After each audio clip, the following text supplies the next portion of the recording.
A young karate champion shows up at a big tournament, full of self-confidence. He wins easily, mocking his opponents and veterans. Backstage, a conversation starts about Jason Statham watching. The champion challenges him publicly, in front of the cameras. The audience cheers. But what he didn't know was that Jason was already there, watching. In silence, the arena was dead silent. The stands, packed with eager spectators, seemed to be holding a collective breath. The atmosphere wasn't just one of anticipation. It was something greater, something about to unfold. The mat, under harsh white light, was the center of a stage that resembled a Roman arena. Cameras were in position, commentators awaited their cue, and then he entered, Tristan Blake, 24 years old, 5 international titles in just 2 years, a karate meteor, young, arrogant, with a smile that divided opinions and a gaze that cut through opponents as if they were invisible. Every step he took was calculated, theatrical, and the crowd loved it, or hated it, which to him was the same. He wore a custom black GI unlike the others, a deliberate offense to tradition but effective. He wanted to be seen, remembered, and above all, he wanted to dominate. And he did. The first match lasted less than 2 minutes. His opponent, a veteran with 3 decades of experience, fell after a blow to the chest that echoed through the arena like a door slammed in anger. Tristan just smiled, raised his arms, and stared directly into the camera. There was no humility there, only hunger. With every match won, he became more provocative. Gestures, smug smiles, mocking defeated opponents with dismissive waves, as if rejecting poor service. The crowd began to react. Boos mixed with cheers. Children imitated him. Adults frowned. And still, he grew. No one could deny his talent. But everyone felt something was wrong. Backstage, veterans exchanged silent glances. There was a line he crossed repeatedly. It wasn't about winning.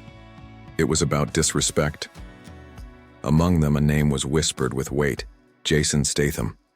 Not as an actor, not as a Hollywood star, but as a fighter.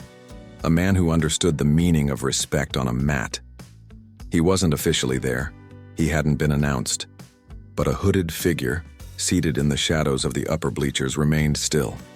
His eyes unblinking, arms crossed, expression unwavering. The live broadcast hit historic peaks. The world watched the rise of a new idol, or perhaps a new problem. In the final match, Tristan won with an explosive move. His opponent dropped to his knees, and before the referee could declare the end, Tristan raised his arms like he was invincible. He snatched the mic from a presenter with the same arrogance he used in his strikes. And that's when everything changed. In front of the cameras, in front of the world, he declared, "Veterans were outdated. Hollywood romanticized karate too much, and Jason Statham wouldn't last around with me." The crowd reacted with a mix of surprise, nervous laughter, and some boos. But he got what he wanted. Jason's name was now center stage, and the world waited for a response. Up in the bleachers, the hooded figure slowly lowered his hood. There was no anger in his eyes, only something far more dangerous: silence. Before the crowd even noticed, Jason Statham was already standing, not to respond, not to fight, not yet, but to walk toward the center of the arena, where something far greater than a match had already begun. Jason Statham descended the bleachers slowly, but with a firmness that echoed through the arena like a restrained thunderclap. Each step was accompanied by a rising silence, as if time itself had slowed to let everyone realize something had changed. This wasn't an event anymore. It was a statement. While Tristan still smiled under the spotlight, feeding the controversy he created, a murmur began from the farthest rows.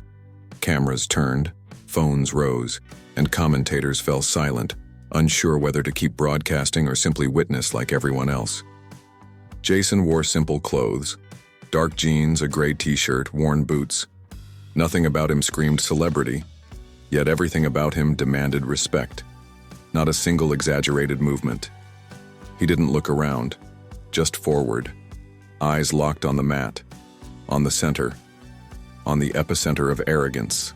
When he reached the technical floor, an organizer tried to intervene, but a brief eye contact made him step aside. This wasn't protocol. It was inevitable. Tristan finally noticed the commotion and turned. His smile vanished for a moment. Then it returned as a defiant scowl. But his eye, he betrayed discomfort, because he knew that figure. Everyone did. Jason didn't step onto the mat. He stopped just a few feet away, close enough to be felt, far enough to keep suspense. He said nothing, made no gesture, just stared. And in that silence, heavy as lead, the entire arena realized Tristan's words had finally been answered, but not in the usual way, a response that didn't need sound. Tristan laughed, unsettled, trying to reclaim control with provocative gestures, encouraging the crowd. But the crowd didn't react. They were watching Jason. And that detail, small and cruel, was the first crack in the young champion's armor. Jason's presence silenced not just sound but ego.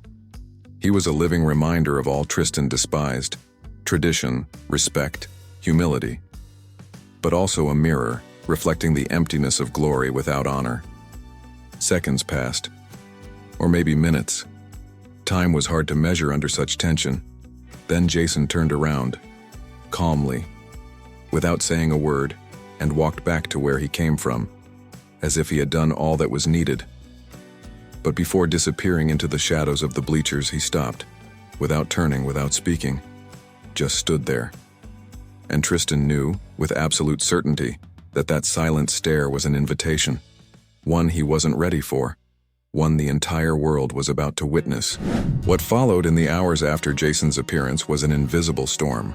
Social media exploded. News outlets, influencers, and sports commentators dissected the silent encounter with feverish intensity. But the main discussion wasn't about fighting, it was about respect. Meanwhile, Tristan stared at the ceiling of his hotel room. A victory that would have been celebrated with parties and interviews was now soaked in doubt. Something gnawed at him. Not fear, wounded pride. He replayed the video for hours, every second, every look from Jason, searching for weakness, hesitation. But all he saw was conviction. And he felt somehow he had been defeated, without a single strike. The next day, the event schedule was changed. A new segment announced, not an official match, a meeting of generations, an open training, a demonstration, but everyone knew the truth would emerge there.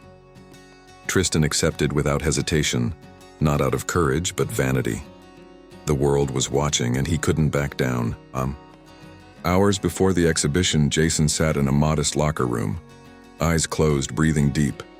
His body was calm, his mind even calmer. He didn't see this as a fight. It was a lesson, not for Tristan, for everyone. Meanwhile, Tristan put on his black GI-like armor. In the mirror, he didn't see a warrior. He saw a boy trying to convince himself he was still invincible. And the more he tried, the weaker he felt. The arena was packed. The world watched. Two men would meet on the mat, one seeking to prove his worth, the other simply demonstrating what never needed proving. And when the referee called their names, Tristan looked up and saw Jason already at the center, standing firm, as if he had always been there, as if the world had just taken too long to notice. And in that moment, Tristan understood. This wasn't about winning. It was about enduring what was coming. The mat became sacred silence, not from sound but from presence. The crowd watched in anticipation, phones raised, hearts racing.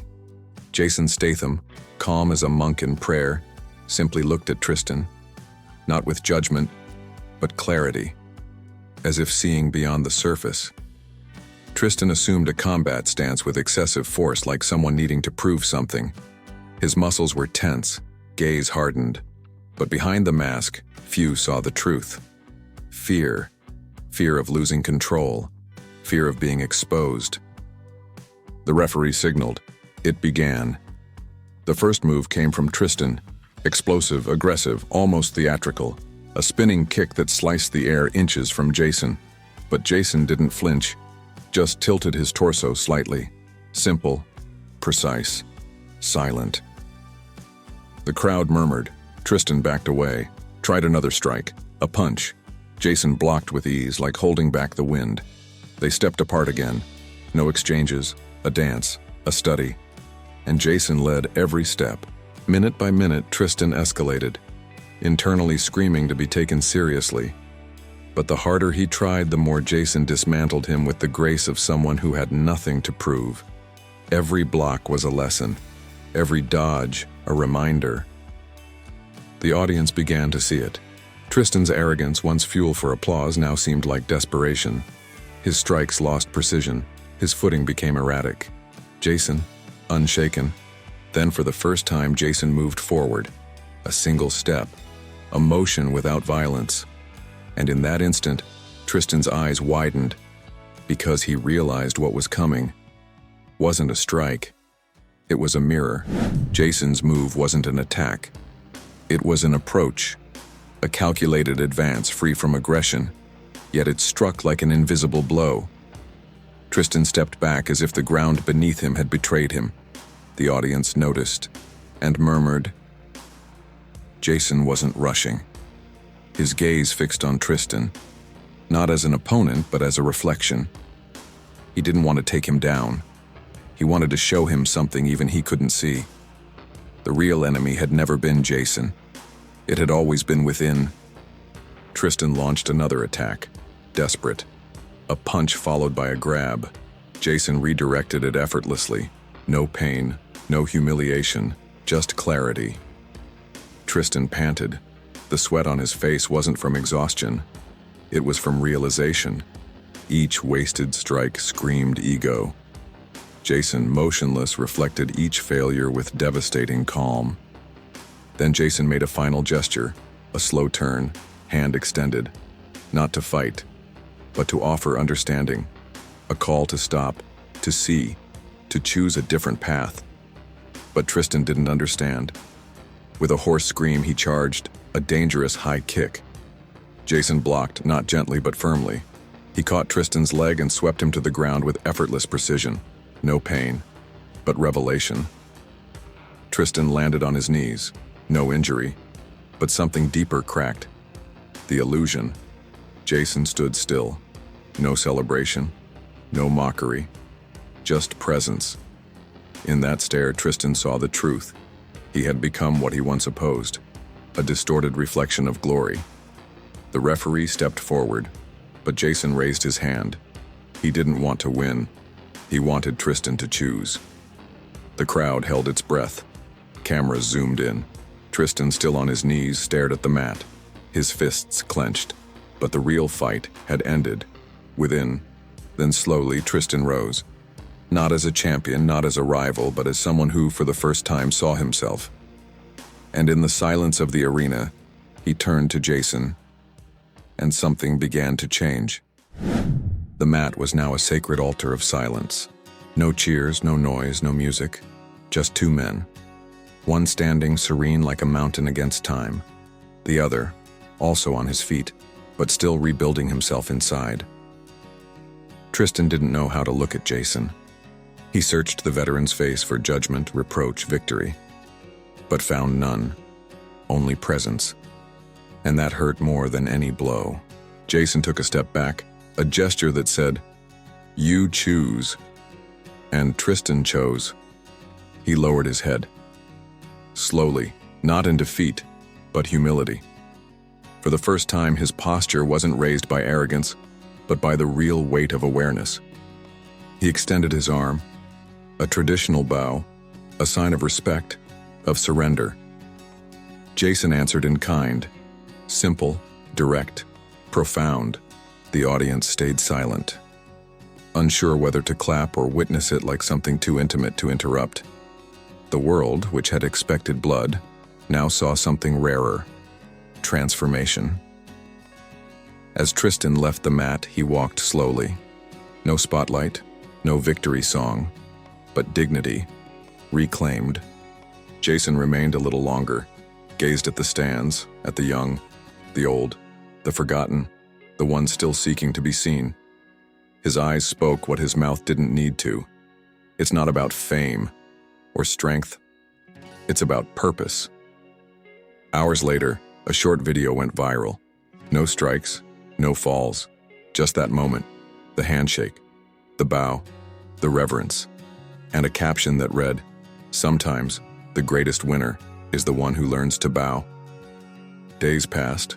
Tristan stayed quiet, off social media, silent. But rumors surfaced. He was back training with his old masters. Starting over, he had understood what Jason showed, without saying a word. Jason faded back into voluntary anonymity. No headlines, no trends, because he never needed the spotlight. He only shows up when respect disappears, to remind the world that gentleness and honor still have a place. Months later, a new tournament was announced. Among the names listed, one stood out: Tristan Blake, traditional black belt, special exhibition. Beside it, an asterisk. The note read, "Guest of honor, Jason Statham." And for the first time, the world wasn't expecting a clash, but a reunion.